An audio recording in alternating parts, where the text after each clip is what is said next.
Alors, je termine en disant qu'il dirige Expertise électromagnétique environnementale 3E, première entreprise québécoise et indépendante offrant un ensemble de services de météorologie, de diagnostic et d'atténuation des champs électromagnétiques. Je vous prie donc d'accueillir Monsieur... Oups, je m'excuse, Monsieur Belensky. Voilà. Merci.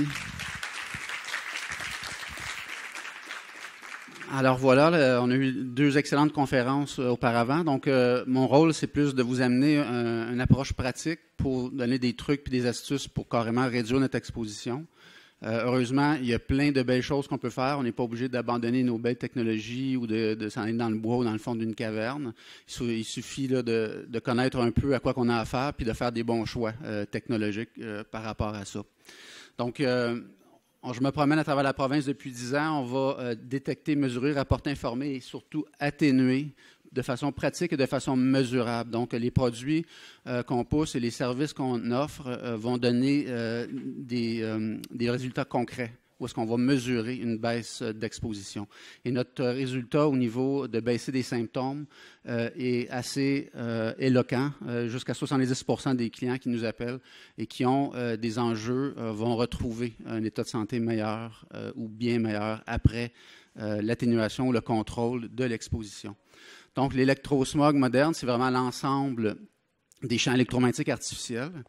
Et on va détecter en ce moment, avec les appareils qu'on a, de 5 Hz à 10 GHz de façon normale et sur demande jusqu'à 60 GHz, donc une très large bande de fréquences. Les champs magnétiques et électriques alternatifs, comme le disait le docteur Héroux il y a quelques minutes, où est-ce que là, c'est très différent de la planète parce que c'est alternatif, ça l'alterne. Les ondes radio, les micro-ondes. Micro-ondes, c'est des petites ondes. Les Wi-Fi à la maison fonctionnent sur des mêmes bandes de fréquences que votre four micro-ondes. Donc, c'est une question d'intensité. On va bien sûr diagnostiquer et amener des solutions d'atténuation, sinon ce ne serait pas très populaire de juste amener des nouvelles d'exposition, puis après ça, de s'en aller en courant. On a également des appareils de mesure, donc on connaît bien ce qui existe sur le marché et bien sûr des produits d'atténuation fiables. Donc, plus de 2000 expertises déjà depuis 2005, spécialisées pour soulager les personnes atteintes d'hypersensibilité aux champs électromagnétiques et celles désirant une approche de précaution, maîtrise des approches de prévention de l'exposition, contrôle de l'exposition au grand public. On fait aussi du contrôle des défibrillateurs, les pacemakers. Il y a jusqu'à 5 types d'expositions qu'on va contrôler pour s'assurer que ces dispositifs-là fonctionnent correctement. Et bien entendu, on a des mandats d'interférence machine à machine, où est-ce qu'une machine va produire des ondes et va interférer sur le fonctionnement d'une autre machine. Mais je vous dirais que 98% de nos activités se fait sur des interférences machines humaines. Donc, des interférences électromagnétiques, il y en a des multiples et c'est très continu maintenant, c'est 24 heures sur 24 et surtout avec l'avènement relativement récent du sans-fil, on a un nouvel apport d'exposition importante et comme vous l'avez entendu un peu plus tôt, les effets biologiques ne sont pas nécessairement reliés à des effets très forts ou de court terme, mais plus à des effets d'induction de résonance harmonique avec nos corps, des incidences de santé humaine donc et environnementale qui sont innombrables. En fait, la technologie se déploie plus vite que les études épidémiologiques. Donc, on déploie puis on constate après, ce qui n'est pas très sage, à mon avis, pour une société évoluée, moderne et intelligente. Donc, les humains, on a des fréquences aussi. Donc, si on frappe des fréquences harmoniques avec certains organes, des ligaments vont avoir des fréquences de régénération connues. Si vous allez voir le physiothérapeute après un incident, il peut vous mettre un petit appareil électromagnétique pendant des traitements de 10 à 15 minutes et qui vont pulser sur ces fréquences-là pour aider le corps à se régénérer. Donc, ça peut être bon aussi quand c'est contrôlé de façon intelligente. Mais là, pour l'instant, les normes d'exposition qui nous protègent sont basées sur des effets extrêmes et de à très court terme. Donc, on va regarder si on n'a pas un effet très rapide, bien, on va assumer qu'il n'y en aura pas jamais sur nous, les générations qui s'en viennent. Donc, pour les champs électriques, c'est basé essentiellement sur l'électrocution. Pour les champs magnétiques, c'est basé sur l'induction, où est-ce qu'on va avoir une onde de forme qui va alterné, dans le cas de l'électricité alternative, 60 Hz. Donc, va induire des courants ou de l'information dans les cellules. Et finalement, pour les normes, pour les cellulaires, le sans-fil, c'est basé sur l'échauffement des cellules vivantes. Donc, l'effet thermique. Donc, on va regarder à partir de quel moment on commence à chauffer comme dans un four micro-ondes, puis on va dire, on va rester juste en bas de ce seuil-là. Quoique si vous utilisez un cellulaire assez longtemps et collé sur le crâne, vous allez commencer à chauffer. Ça peut être pratique l'hiver, là, mais achetez-vous un bon manteau avec une tuque. Moi, j'en ai besoin, en tout cas. Donc, les normes intrapieds pour notre protection au Québec et au Canada, on est les champions mondiaux de la tolérance. En fait, les normes, nous autres, on est complètement à droite du graphique que vous avez là en rose. Là. Donc, c'est une donne qu'il faut gérer avec. Et l'industrie, bien entendu, nous fournit des produits qui respectent ces normes-là, mais qui sont parfois très loin des normes, des recherches indépendantes. Donc, les limites d'exposition suggérées en ce moment pour le sans-fil, par exemple, pour le Wi-Fi, puis pour nos appareils téléphones cellulaires et téléphones sans fil, c'est des normes qui sont jusqu'à 100 milliards de fois plus élevées que ce que la nature nous donne depuis très longtemps. Donc, parce qu'on assume que le corps est tellement exposé à ça qu'il commence à chauffer pour évacuer l'énergie qu'on lui impose, il y a peut-être, comme le disait M. Héroux de façon très intéressante, d'autres mécanismes par rapport à ça.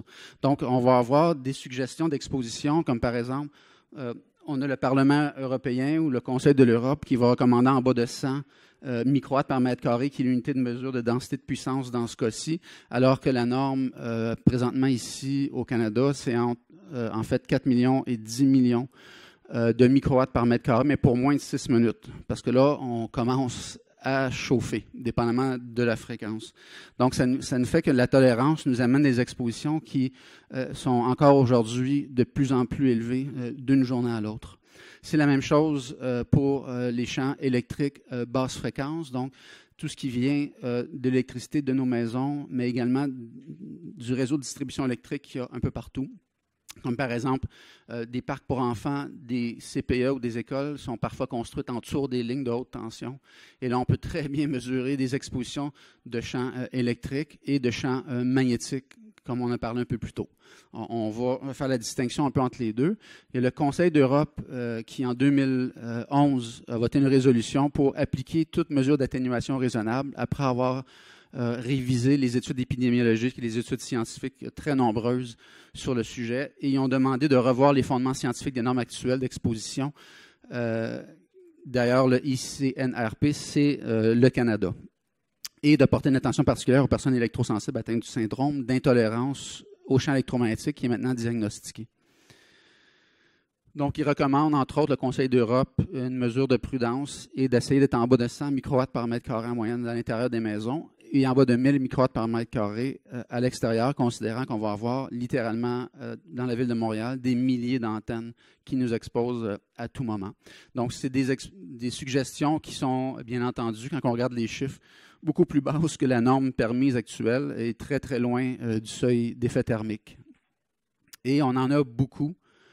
Et c'est multiple. On va le voir là, dans quelques minutes. L'exposition augmente exponentiellement et on va l'observer à mesure. Ce graphique-là déjà date de quelques années. J'ai hâte d'avoir une mise à jour, mais c'est des groupes indépendants qui font des mesures d'exposition dans des villes et qui regroupent les données. Mais ça monte exponentiellement. Et donc, souvent, dans l'approche qui est demandée, c'est l'approche du principe de précaution qui est généralement appliquée lorsqu'il y a un degré d'incertitude scientifique élevé et qu'il faut prendre des mesures concernant un risque potentiellement grave sans attendre le résultat de d'autres recherches scientifiques. Et c'est des traités qui ont été déterminés après justement des expériences industrielles et commerciales qui ont tourné au vinaigre. On en connaît de nombreuses, que ce soit par exemple la thalidomide, la cigarette, l'amiante. Donc, l'hygiène électromagnétique, c'est une question de prévention de la santé dans une approche moderne, globale et environnementale. C'est pour ça qu'on appelle ça de l'hygiène. On n'est pas obligé de s'en passer, mais il faut être intelligent maintenant qu'on sait tout ça, puis on va le gérer comme des êtres qui évoluent. Donc, on va parler du principe ALARA. En bon français, c'est « as low as reasonably achievable », donc des expositions ou une approche d'exposition, une approche de maintien aussi basse que possible. Et c'est ce qu'on va favoriser. Donc, pour un peu mieux comprendre qu'est-ce qu'on a sur la peau 24 heures sur 24 ou qu'est-ce que vous pouvez avoir chez vous, il faut un peu voir c'est quoi un champ électromagnétique artificiel. Donc, pour l'électricité qu'on a choisie ici en Amérique du Nord, c'est 60 Hz la fréquence. Et une onde va être une ondulation, comme vous voyez au tableau, et on va toujours avoir les deux phénomènes qui vont être accompagnés avec cette ligne de force-là, un champ électrique et un champ magnétique.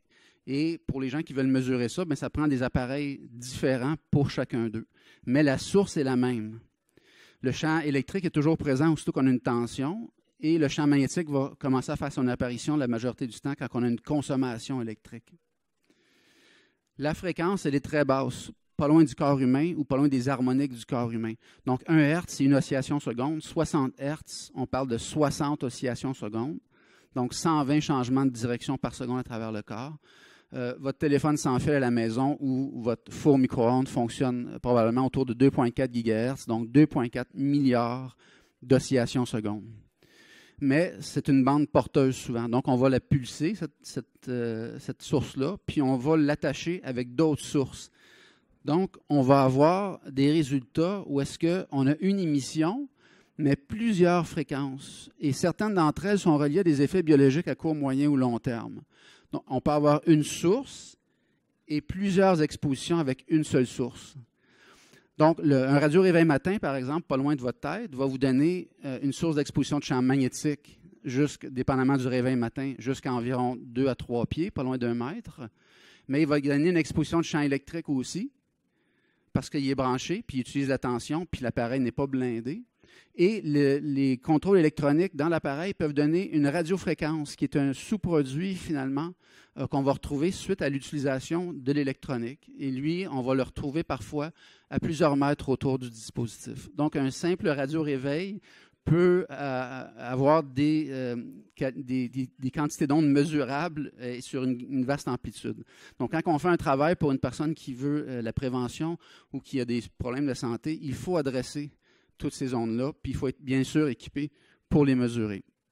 Donc, en général, on a les champs électromagnétiques, donc électriques et magnétiques. Ça concerne surtout la téléphonie sans fil, le Wi-Fi, le Bluetooth et tous les gadgets qu'on a, les TV intelligentes maintenant qui sont sur le marché, les couches Wi-Fi ou les brosses à dents Wi-Fi. Mais vous avez également le champ électrique et le champ magnétique, qui sont souvent de la même source. Le champ magnétique, c'est le plus connu. C'est un phénomène invisible, est engendré par la circulation de courant électrique en général, donc les électrons qui circulent dans un fil, rarement atténués par les obstacles, comme le disait le docteur Hérault un peu plus tôt. C'est l'éloignement de la source qui va souvent faire la baisse d'exposition, sauf dans de nombreux cas où est-ce que la source provient de défauts électriques de nos domiciles. Et là, une fois qu'on a mesuré et qu'on diagnostique, on peut corriger ça. Et parfois, c'est des corrections relativement simples et qui amènent des expositions vraiment notables. L'exposition est difficilement perceptible par le corps. Quoique, en général, quand il y a des gens qui m'appellent après avoir déménagé un endroit, puis ils disent « j'ai comme des fourmis en dessous de la peau depuis que je suis déménagé là, je dors plus, ça va très mal ». Puis je peux vous parier un 10 $ sur la table là, que c'est un champ magnétique dans les 4 à 600 nanotesla. Il y a des chances que ce soit ça. Enfin, on va mesurer si c'est désiré. Ça diminue d'intensité selon la distance et selon la source. Donc, pour un transformateur, c'est le cube de la distance. Pour une ligne électrique normale, c'est à peu près le carré de la distance. Donc, on peut, en s'éloignant de la source, avoir une diminution vraiment très notable. Il alterne 60 cycles. Donc, c'est 120 changements de direction par seconde. Et le champ magnétique, il pénètre à peu près toute matière.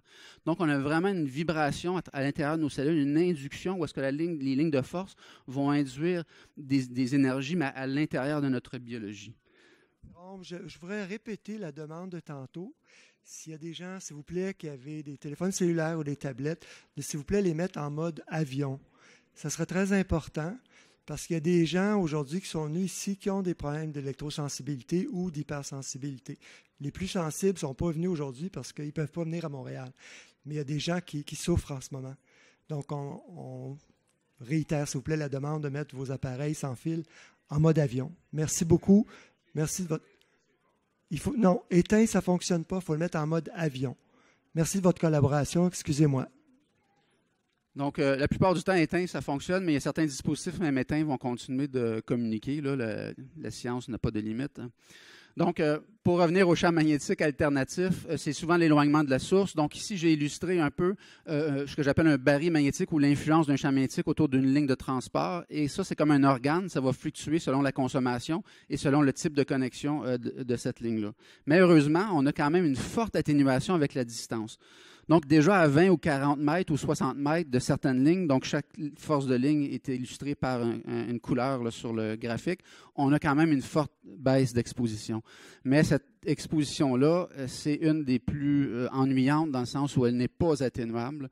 C'est vraiment l'éloignement de la source. Dans certains cas, on pourrait l'atténuer, mais ce serait le fournisseur électrique qui devrait revoir certaines connexions de distribution électrique, ce qui pour l'instant semble impossible.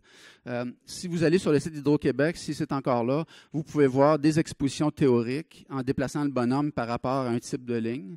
Et en moyenne, c'est ce qu'on retrouve dans la réalité. Donc, c'est très intéressant. Quand on enfouit les lignes, malheureusement, ça n'empêche pas le champ magnétique. Donc, le champ magnétique va être mesurable. Et quand on a des maisons ou même des logements, j'en ai fait un récemment qui est un peu comme le côté droit au centre-ville. Il n'y a pas de ligne apparente, donc on pense qu'on est préservé.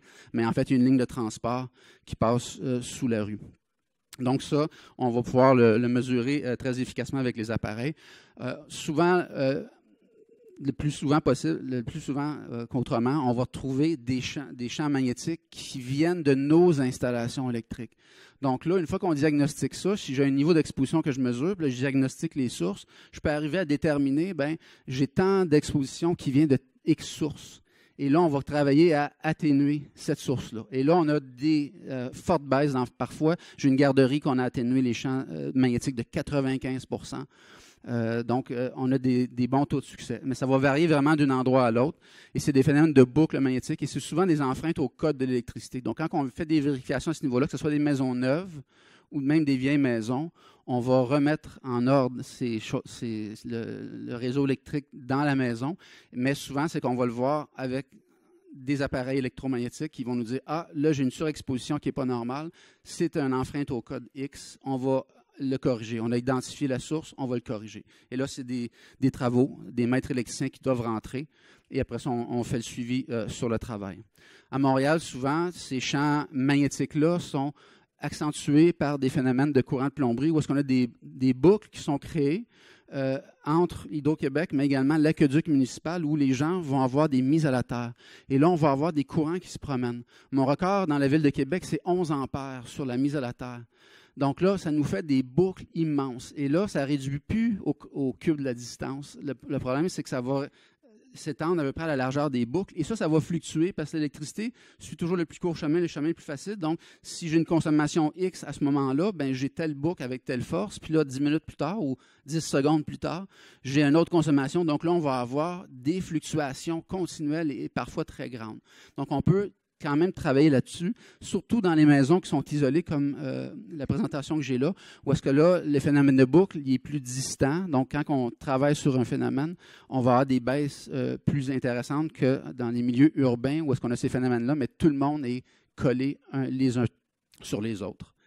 Dans d'autres types de champs magnétiques qu'on va retrouver, c'est, par exemple, ici, les courants nets. En fait, c'est le même exemple que je viens de donner. Et là, on a mesuré en 3D un peu l'intensité du champ magnétique ici en milligauss. Et là, on peut presque dessiner quels tuyaux ou quels conduits électriques transportent du courant non balancé. On appelle ça un courant non balancé. C'est pour ça que ça fait des ondulations qui fluctuent constamment.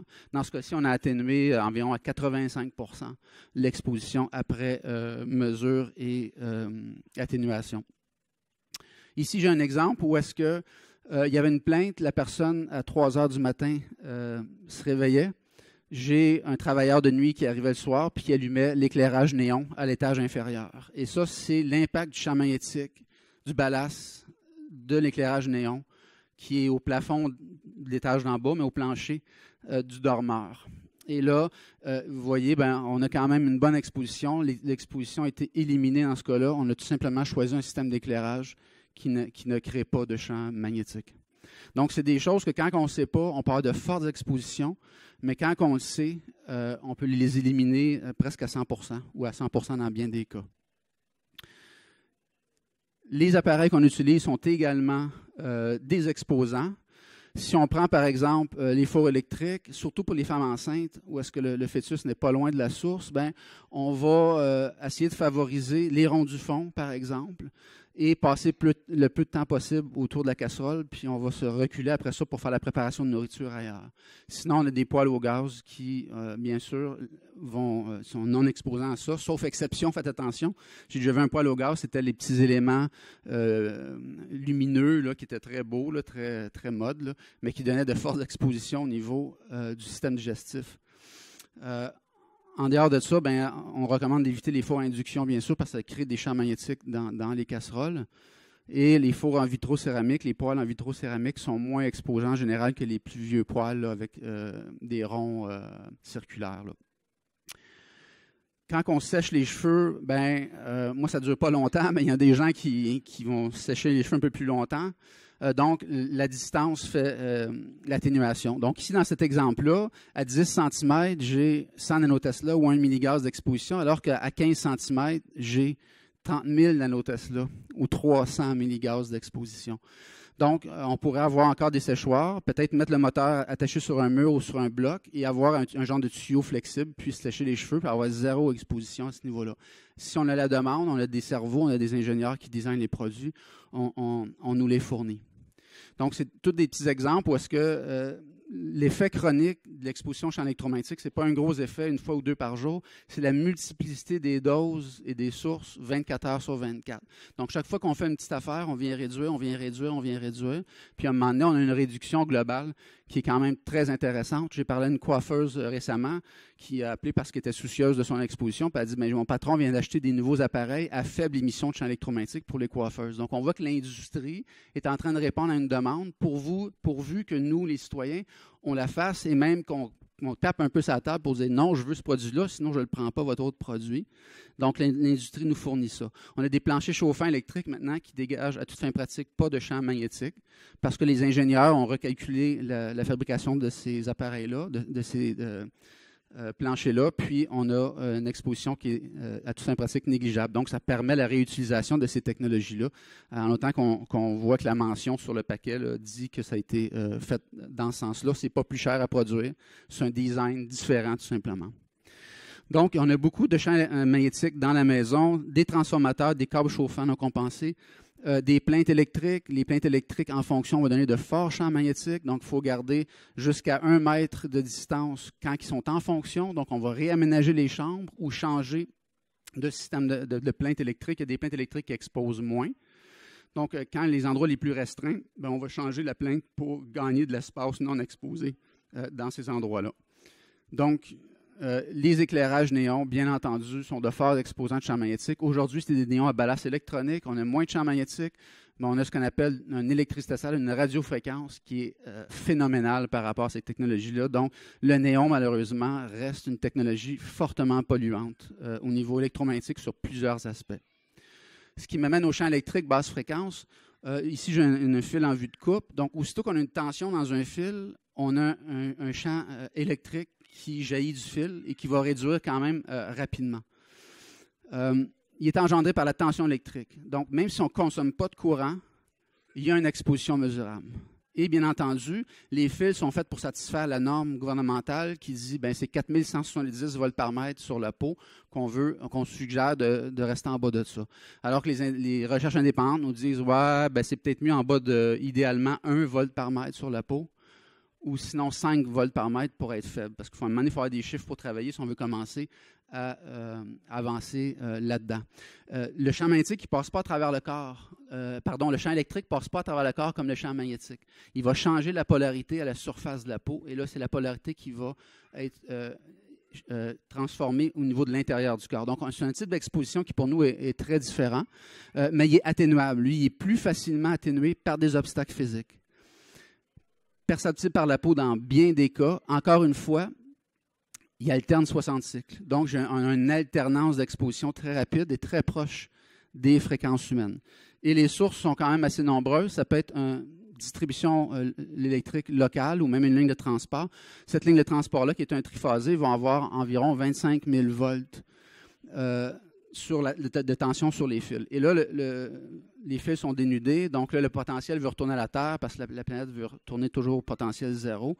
Et l'électricité va chercher à passer au plus court chemin vers la Terre. Et si vous vous trouvez là, ou votre maison se trouve là, bien là, l'expertise va mesurer est-ce que votre maison, les parois de votre maison éliminent bien ce champ-là, puis sur la peau, on n'a presque rien, ou est-ce qu'au contraire, dans certains cas, les maisons vont mal gérer, pour toutes sortes de raisons, cette électricité-là, puis là, vous allez l'avoir sur la peau. Donc, on va avoir des expositions externes qui sont imposées. Mais la plupart du temps, ces expositions-là, ils viennent du filage qu'on a dans les maisons, surtout les maisons modernes, qui obligent à avoir beaucoup de branchements électriques et beaucoup de filage. Et surtout quand on chauffe par plainte électrique, là, on a un autre réseau de voltage 220-240 volts qui passe un peu partout. En fait, si vous enlevez les matériaux sur votre maison, on est dans une cage de fil sous tension. Ça réduit quand même assez bien que la distance. Vous voyez ici, j'ai un arbre sur l'affiche et on voit là, une modification du potentiel. Donc, les arbres peuvent réduire. On a fait cette expérience-là. C'est une vue artistique. C'est des néons qu'on place en dessous d'une ligne électrique. Je l'ai faite déjà avec des collègues torontois et on est allé dans un endroit de jeu pour les enfants. Il y avait des tourniquets, des balançoires, mais en dessous d'une ligne, comme vous le voyez là. Puis, on a réussi à faire allumer un néon dans nos mains sans le brancher. Donc, on a vraiment une tension électrique qui est présente et qui veut retourner à la Terre. Et qu'est-ce qui arrive quand on met des humains ou quoi que ce soit là-dedans? Bien, on a vraiment, le corps va vraiment servir à conduire cette électricité-là vers un potentiel zéro. Donc, dans les chambres à coucher, dans nos domiciles, on a du filage partout, dans les murs, dans les planchers. Votre lampe, ici, que j'ai illustrée, si elle est à off, mais souvent le commutateur est au niveau de l'ampoule, bien, le fil reste toujours sous tension. Donc, la lampe est éteinte, on a toujours une quantité mesurable sur la peau. Et ça va aller dépendamment des lampes. Plus les lampes sont longues, les lampes torchères, là, on va avoir une émission beaucoup plus loin qu'une petite lampe. Dans l'hygiène électromagnétique, pour faire attention à ça, bien, on peut blinder les lampes. Il faut acheter un fil blindé. On a des pellicules pour blinder. Mais également, des fois, on a une troisième prise de courant dans votre maison qui active, pas le plafonnier, mais qui active les prises du haut. Donc là, avant d'aller vous coucher, vous pouvez utiliser, vous faites exprès pour brancher la lampe de chevet là, mais il faut l'éteindre à partir du commutateur. Donc là, vous éteignez la lampe. Donc, vous débarquez la tension électrique de la lampe et là, vous atténuez. C'est mesurable en volts par mètre, donc on a des instruments qui vont mesurer un potentiel par distance, mais également en voltage corporel, où est-ce qu'on a d'autres instruments qui vont nous dire bien, comment notre corps capture de cette électricité alternative-là, et on essaye avec ces deux mesures-là, ces deux étalonnages-là, de baisser l'exposition globale. Et on a des très, très bons résultats. Là. Moi, j'ai vu au niveau du système nerveux des causes d'épilepsie, des problèmes de peau, des problèmes de sommeil par rapport à ces expositions-là. Donc, il y en a beaucoup. Une maison moderne, ben, c'est un peu caché dans les murs. Une chambre d'ado plus normale, ben, on voit là qu'il y a une hygiène électromagnétique un peu douteuse parce qu'on a des fils d'extension partout, des ampoules fluo compacts, des télévisions, des radios, ça passe en dessous du lit. Donc là, on est comme dans un magasin d'électronique constamment.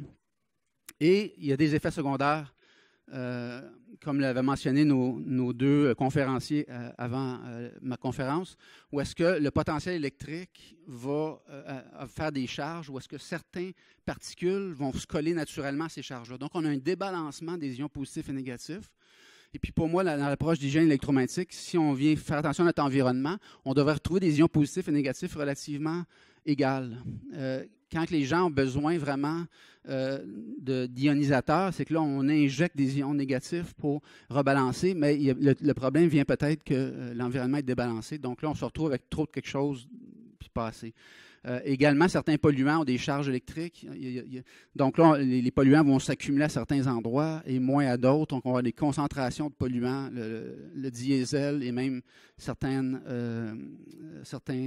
virus ou bactéries vont être attirés plus ou moins avec ça. Donc, l'hygiène électromagnétique, c'est souvent pas juste une exposition, mais c'est un phénomène qu'on va voir et qui va amener une série d'expositions par effet secondaire. C'est comme un symptôme, mais qui n'est pas relié à cette cause-là, qui est relié à une autre cause. Donc, si on va aller à la racine, il faut nettoyer. Il faut nettoyer l'environnement pour remettre les corps dans un environnement tranquille. Ce qu'on peut faire aussi, c'est réaménager, parce qu'on sait qu'il y a des sources qui exposent. Donc, le réfrigérateur, normalement, en plus d'être très bruyant, il y a un fort champ magnétique alternatif et qui décolle et arrête constamment. Donc, on veut mettre les frigos sur des murs extérieurs, par exemple. Les catastrophes que je vois, c'est on a le frigo sur un mur intérieur, puis on a une chambre à coucher juste de l'autre côté du mur. Donc, on va réaménager, on va faire exprès pour éloigner les sources, parce que dans le cas du champ magnétique, l'éloignement de la source, on a un très bon succès avec ces appareils-là. Donc, on va remettre les TV aux endroits, puis parfois, le résultat d'une expertise, ça va être tout simplement de faire ça. Il faut faire des choix technologiques intelligents également. Les ampoules fluocompactes sont un fort danger pour la santé. Ils nous ont vendu ça comme une ampoule verte. Vous savez, selon Industrie Canada, si vous brisez ces ampoules-là, vous devez évacuer la pièce à cause du mercure vaporeux. Donc, ça nous amène toutes sortes de contaminants, mais également du HFT ou de la haute fréquence transitoire.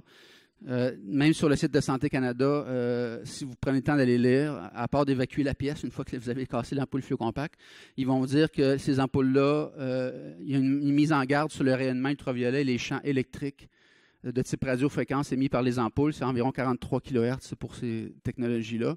Et ils recommandent de rester à plus de 30 cm des ampoules en fonction, car selon Santé Canada, certains font état d'effets comme des maux de tête, de la dépression, liés à l'utilisation de ces technologies-là.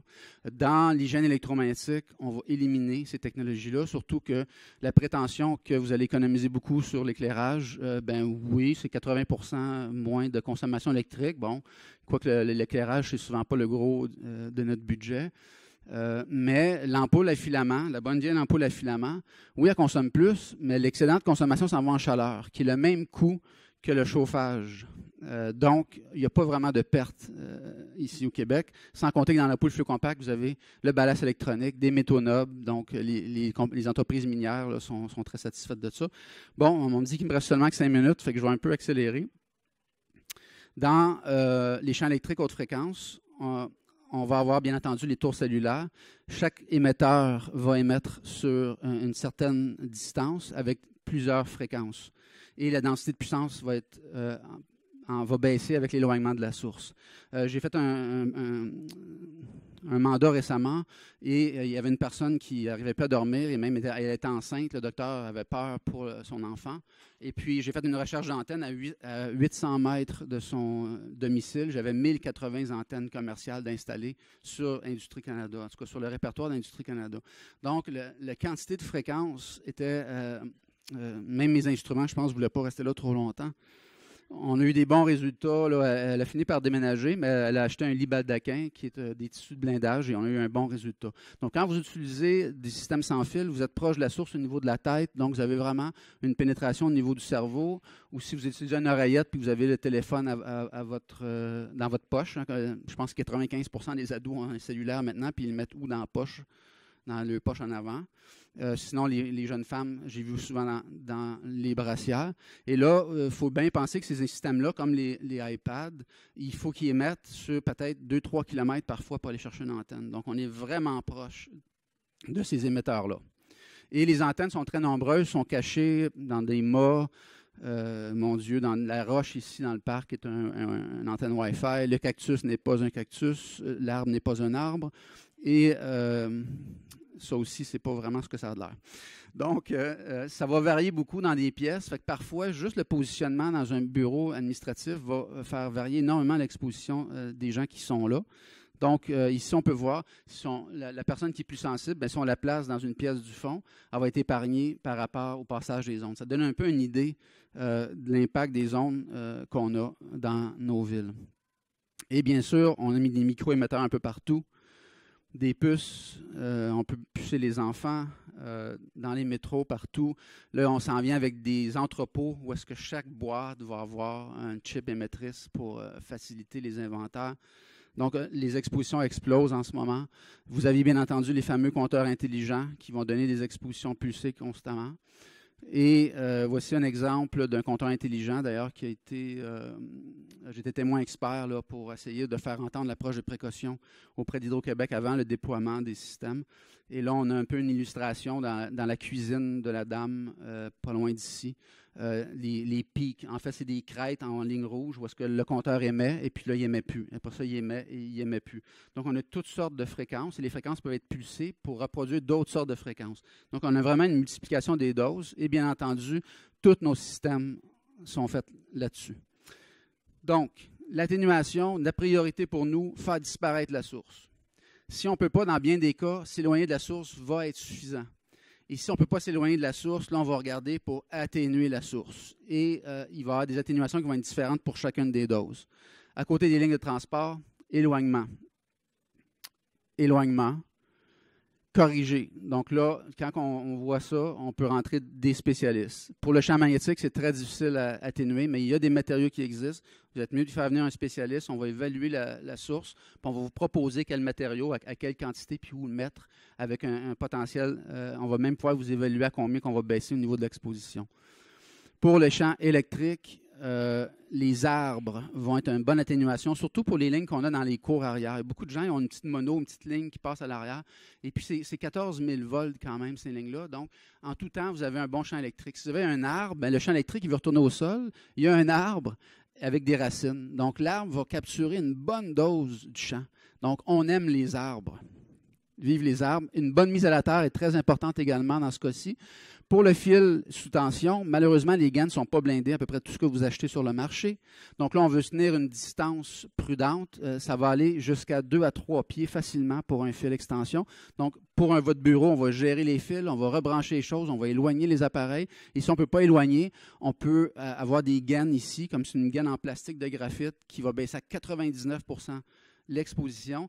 Donc là, très facilement, on va prendre le temps de le faire, enrober les endroits importants, puis faire une mise à la terre de cette gaine-là. Donc, on a un paquet d'atténuations possibles. Les champs électriques, on peut poser du BX, qui est un peu le fil torsadé aluminé que vous voyez là. Sinon, on a certains fils qui sont blindés. Le fil blindé, en fait, c'est une couche d'aluminium qui est à l'intérieur de la protection et qui est relié à la mise à la terre. Donc, le champ électrique est émis par le fil sous tension, mais il est capturé par la mise à terre qui donne une façon de revenir à la terre très facile. Et on a des fortes atténuations à ce niveau-là. Pour certains ordinateurs, c'est très important que la mise à la terre sur laquelle est branchée soit efficace. Parce que souvent, dans les vieux logements à Montréal, on n'a pas de mise à la terre. Donc, vous avez 3 brins dans la prise de courant, mais il n'y a pas de mise à terre qui est reliée au panneau. Donc là, ces dispositifs-là sont blindés pour pas qu'ils fassent interférence entre eux-mêmes. Mais si la mise à terre n'est pas efficace, bien, le blindage est plus efficace, en tout cas beaucoup moins. Et là, l'exposition sort du blindage et vient vers vous, qui êtes très proche de ces dispositifs-là. Il y a beaucoup de tapis qui existent également. Je vais essayer de finir rapidement, qui peuvent capturer aussi ce champ électrique-là au plancher ou quoi que ce soit. On a pour les champs électriques des peintures de blindage. C'est des peintures sans COV. Qui sont très efficaces pour ça, en même temps qu'ils soient bien posés. Et je vous suggère de faire évaluer comme il faut avant pour déterminer ça. Pour mettre notre corps à la terre, c'est important de le faire, je pense. On a perdu contact avec la terre. L'hiver, vous pouvez aller, embrasser un arbre. Mais l'été, on peut aller justement prendre quelques minutes, aller sur la pelouse ou dans l'eau. N'embrassez pas cet arbre-là parce qu'il est en train de drainer la ligne. J'ai plusieurs électrosensibles qui disent « ça ne marche pas ton affaire, je me sens encore plus mal ». Fait que là, je me déplace là, puis les cheveux me frisaient tellement que l'arbre participait à éliminer le champ électrique. Prendre un bain, aller dans l'eau, va isoler le corps beaucoup de ces technologies-là. Bien entendu, faire disparaître la source, conserver une ligne filaire, c'est très important. Vous pouvez avoir des oreillettes aussi, on en vend à tube vide, comme si vous utilisez un cellulaire, vous pouvez utiliser ça qui va diminuer la distance, donc l'effet thermique. Mettez ça en mode avion, c'est pas pour rien, ça interfère sur les systèmes d'aéronefs, ça interfère aussi sur notre biologie, on a des systèmes encore plus complexes que les aéronefs. Profitez-en, vous pouvez débarquer le Wi-Fi, le Bluetooth, votre téléphone va encore fonctionner. Donc, mettez-le en mode avion, le soir, éteignez-le, conservez une ligne filaire, vous avez un cellulaire pour le travail, vous arrivez à la maison, vous faites un retour d'appel, et puis là, votre retour d'appel, vous le faites sur votre ligne à fil à la maison, puis là, vous n'avez plus d'exposition. Des petits trucs faciles, mais qui vont amener une forte baisse de l'exposition notable. Comme le disait le docteur un peu plus tôt, filez-vous, Internet à fil est beaucoup plus rapide, beaucoup plus fiable que le Wi-Fi. Et on n'est pas obligé de rien sacrifier. Donc, on va avoir vraiment dans les maisons modernes des prises dans les murs, comme vous voyez là, et on va venir se connecter. En dehors de ça, on a même des vêtements de blindage qui sont des tissages métallisés. C'est des produits européens, la plupart du temps, de haute qualité. En tout cas, tous ceux qu'on tient, on les teste nous-mêmes, puis on les teste indépendants. Et ils vont capturer principalement les micro-ondes des tours cellulaires très efficacement, mais également les champs électriques basse fréquence. Il y a des pellicules de blindage qu'on peut coller à certaines fenêtres pour venir baisser. Des rideaux. Donc, on va essayer de stopper la quantité d'ondes avec des matériaux. Attention aux hautes fréquences transitoires. Donc là, les thermostats électroniques, les dimmers vont créer énormément de ça. J'ai beaucoup de gens qui sont extrêmement sensibles à ça. On a même fait des tests à l'aveugle, puis on gagne presque à chaque fois. Même mes instruments de mesure qui fonctionnent avec des petites piles d'environ 9 volts vont émettre un petit sous-produit. Puis j'ai des gens dans le bois complètement. Puis aussitôt j'allume mes instruments, ils se poussent de moi comme si je venais d'émettre quelque chose, alors que je n'émets rien. Donc, à force de voir ça systématiquement, on commence à comprendre que la biologie semble réagir sur des choses qui sont très, très faibles. Et j'espère qu'un jour, on va identifier des fréquences qui sont plus nocives. Nous, dans notre travail, quand on fait des interventions, on va pouvoir identifier ces fréquences-là puis se concentrer à éliminer ceux qui sont le plus bioactifs, parce que ces fréquences-là ne sont pas très bioactives. En terminant, pour les appareils électroniques, les télévisions et tout ça, mettez-les sur des barres de tension. Donc, quand vous avez fini d'utiliser, vous éteignez l'appareil et vous éteignez la barre de tension, parce que même les appareils qui sont éteints, ils sont en partie sous tension, ils vont émettre parfois de fortes quantités de cette radiofréquence-là. Éviter les TV au plasma, c'est terrible. J'ai énormément d'enjeux avec ça. Les LED modernes, c'est bon. Les TV ACL, c'est bon. Les TV intelligentes, c'est pas bon. OK, j'ai des TV intelligentes qui ont jusqu'à 3 routeurs après ça. Aussitôt que vous allumez la TV, c'est full Wi-Fi. Donc, faites bien attention. Faites évaluer par des professionnels. Ils devraient vous donner une mesure de champ magnétique alternatif, des mesures de champ électrique alternatif avec des instruments fiables. Détection de haute fréquence transitoire. Donc, on fait 4 types d'exposition, des solutions complexes d'atténuation. Attendez-vous à avoir un rapport assez précis que vous allez pouvoir interpréter vous-même. Vous n'avez pas besoin d'engager un ingénieur pour le faire pour vous. Et que cette personne utilise des appareils de mesure, des diagnostics spécialisés haut de gamme et bien entretenus, avec des méthodologies approuvées. Donc voilà, je m'excuse, ça a été un peu rapide, mais je vous remercie énormément de votre attention.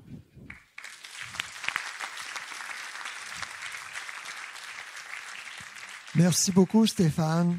Comme toujours, très intéressant. Je pense que l'an prochain, on va prendre 90 minutes avec toi parce qu'on est un peu serré dans le temps. On a une excellente conférencière et une autre amie à moi qui s'en vient dans quelques minutes, Maryse Leduc. Là, on a à peu près 6 minutes pour des questions-réponses. Et sûrement que tu vas déborder à la pluie à l'extérieur de la tente. Mais si les gens veulent venir ici, j'ai un micro si vous voulez poser quelques questions. On a 5 ou 6 minutes. J'ai juste une toute petite question. J'aimerais savoir si un compteur émet les ondes juste vers l'avant ou en arrière aussi? Oui, les compteurs dits intelligents, en fait, c'est les compteurs à émission radiofréquence. L'antenne va émettre sur 360 degrés. Par contre, à l'arrière de l'appareil, il y a d'épais cadres métallisés sur lesquels est fixé le compteur lui-même. Donc, on a une forte atténuation immédiatement à l'arrière de l'appareil. Donc, vraiment, les doses fortes sont vers l'avant et les côtés. Est-ce qu'on pourrait, parce que moi, c'est sur le mur extérieur, si à l'extérieur, je mets, par exemple, du roxeux, genre, ou de l'aluminium, j'ai entendu les gens qui mettent il y a du métal. Oui, est-ce que ça peut aider? Tout ce qui est métallisé va aider beaucoup à réfléchir. En fait, les compteurs, ça passe presque pas au travers. Donc, des revêtements d'aluminium, des peintures de blindage. Parfois, justement, on a un revêtement double aluminé en papier là, qu'on vend en rouleau, qui est très, très efficace. Encore là, ça dépend. Peut-être votre maison est déjà à l'épreuve de ça, dépendamment des matériaux qui ont été mis à l'intérieur des murs. Donc, c'est sûr, quand on fait une expertise, on identifie exactement c'est quoi la dose d'exposition puis la source. Mais oui, vous pouvez, par précaution, utiliser des matériaux que vous pouvez trouver parfois à la quincaillerie ou parfois sur des matériaux spécialisés qu'on vend pour beaucoup baisser l'exposition.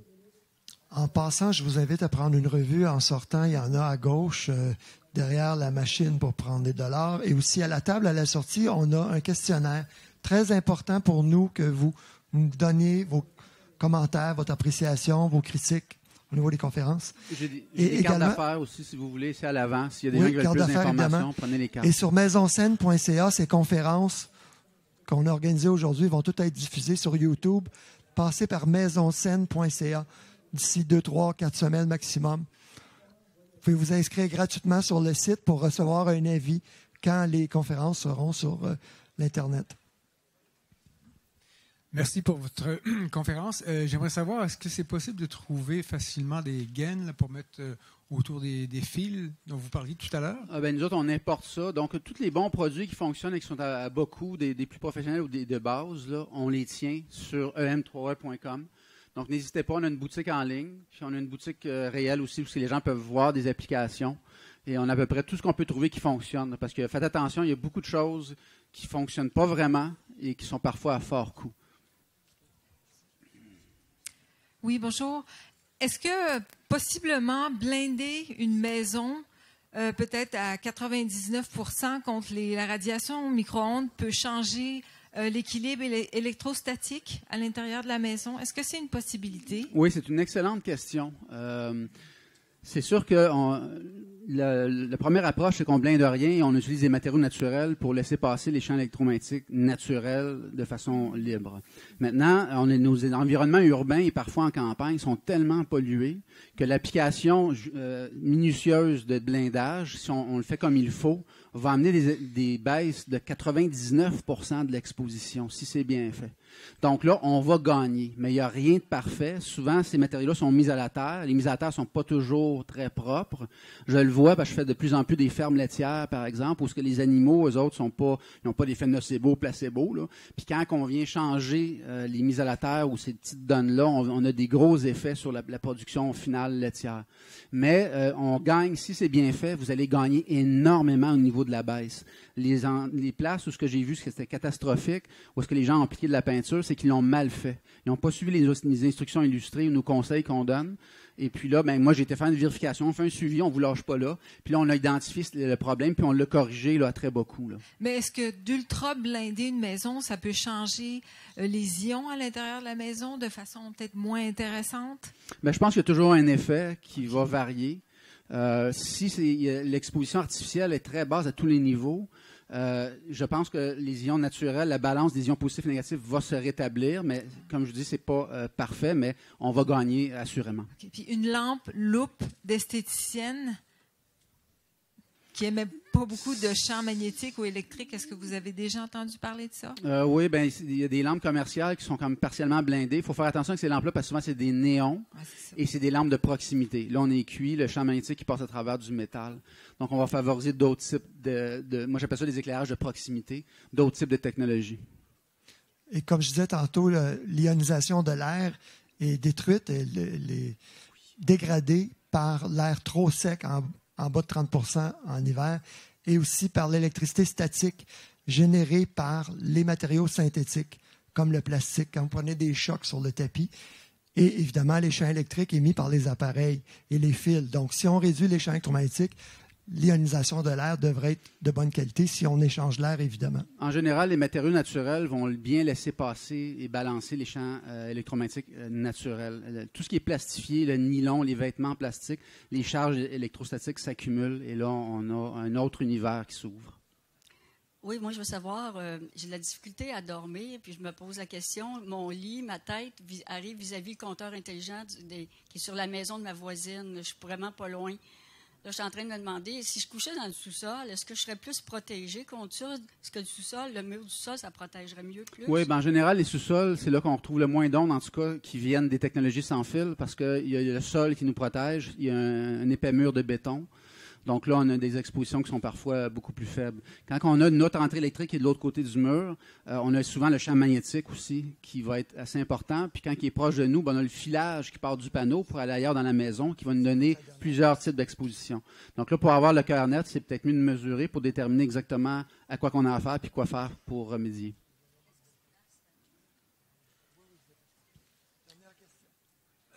est-ce qu'on est protégé dans une voiture électrique? C'est une très bonne question. J'ai évalué certaines voitures électriques et j'ai été très surpris de voir la très faible exposition qu'on y retrouvait.